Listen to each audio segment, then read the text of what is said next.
समर्थ. आपण आज भरलेली भेंडी करीत आहोत. रेसिपीला सुरुवात करीत आहोत. पहिले शेंगदाणे टाकलेले आहेत आपण थोडेसे. ते चांगले खरपूस भाजून घ्यायचे.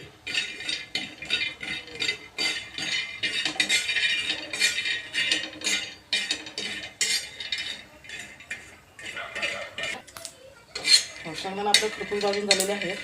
आता आपण त्याच्यात टाकणार खोबरं. ते पण जरा गळगळ भाजून घ्यायचं आहे. जास्त करपायचं पण नाही. गॅस बारीक करते. त्यात जाणार लसूण 2-3 पाकळ्या.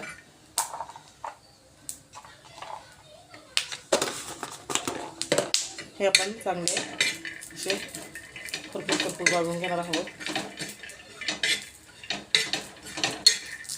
आता हे तयार झाले आहेत. आता हे मिक्सरच्या भांड्यात वाटून घेणार आहोत. आणखी त्याच्यात आवळीचे घालणं पण ऑप्शन आहे, पण मी आता आवळते ते पण गळगळ भाजून घेतलं आहे. आता माझं आवळते भाजून झालेलं आहे. ते सगळं वाटण मी वाटून घेत आहे.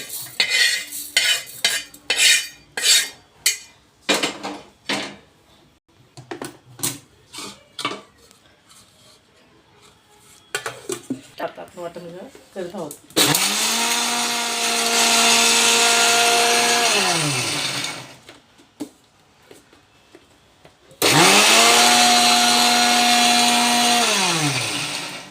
वाटणात पाणी बिणी वगैरे घालायचं नाही. या थोडंसं वाटण ओबडधोबड ठेवायचं आहे. हे खूपच ओबडधोबड झालेलं आहे. आता अजून एक गाणं करून बारीक करू थोडं.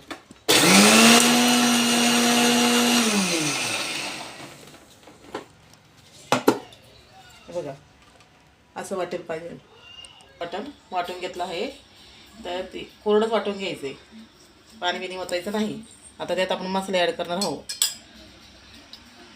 हळद, लाल तिखट, बेडगी मसाला, धना पावडर, 1 चमचा कांदा मसाला. आता तुम्ही म्हणत असाल कांदा मसाला कोण टाकतं का, तर कांदा मसाला मी टाकत आहे कारण खूप छान लागते. स्टार्ट. आता त्यात थोडं चवीनुसार मीठ. तुम्हाला अजून जर मसाला ॲड करायचा असेल तर तुम्ही काळा मसाला वगैरे गरम मसाला ॲड करू शकताय. थोडी कोथिंबीर. तर हे मिश्रण मी असंच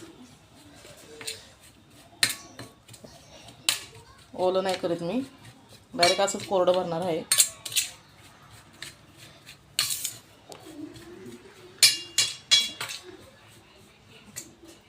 हे सगळं मिश्रण मी चांगलं एकत्र एकजीव केलं आहे. आता या भेंडी मी अगोदरच कापून घेतली होती, पण ह्या भेंडीमध्ये आता मी ज्या असे मध्ये भाग केला आहे ना, त्या भेंडीमध्ये मी असं भरणार आहोत. आता त्याच्या आतमध्ये रगडून भरणार आहे. काही असं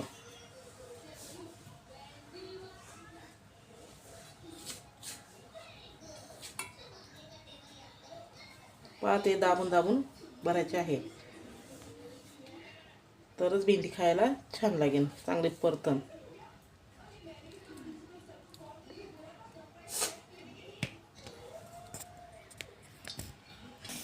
आता आपण अशी भेंडीमध्ये मसाला भरला आहे. आता आपण भेंडी टाकणार आहोत. 2 चमचे तेल. कारण का भेंडीला कोरडं वाटण टाकलं म्हणून थोडंसं तेल जास्त ऑप्शन आहे. तर त्यानंतर टाकायचं जिरी मोहरी.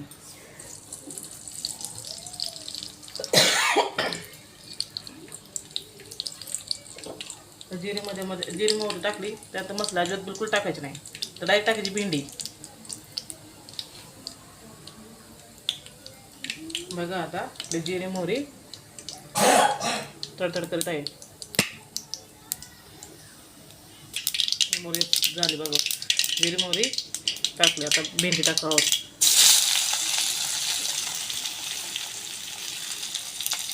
सगळे टाकून राहू आणि मग नंतर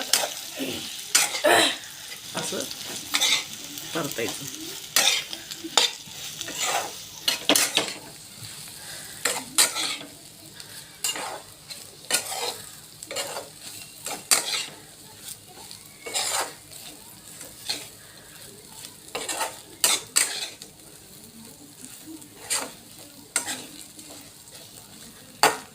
तुम्हाला जर आळी काय वगैरे वाटत असेल ना तर तुम्ही वरून थोडंसं मीठ टाकू शकताय. तर त्याच्यावर झाकण ठेवायचं 5 मिनिटाकरता. चला आता 5 मिनिटं झालेले आहे. आता आपण झाकण काढत आहोत. 5 मिनिटाच्या वरती झाकण कधी ठेवायचं नाही, कारण काय ना भेंडी गिचकी होती. त्याच्यामुळे आपण 5 मिनिटाकरता झाकण ठेवलं आहे. आणि आता आपण असं शिजून द्यायचं.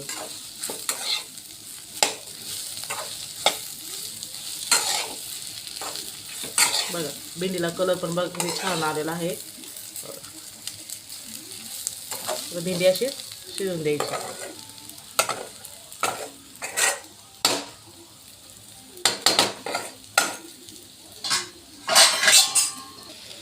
चला बघा आपली ही भेंडी कशी भरून झालेली आहे. आता याच्यात हळू थोडीशी कोथिंबीर टाकायची.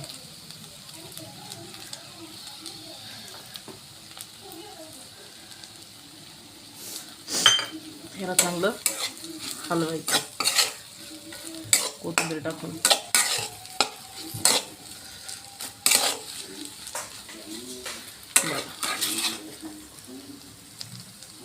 बघा आपली भेंडी कशी. ही आपली आता झाली भरून भेंडी तयार. टन टन बाय.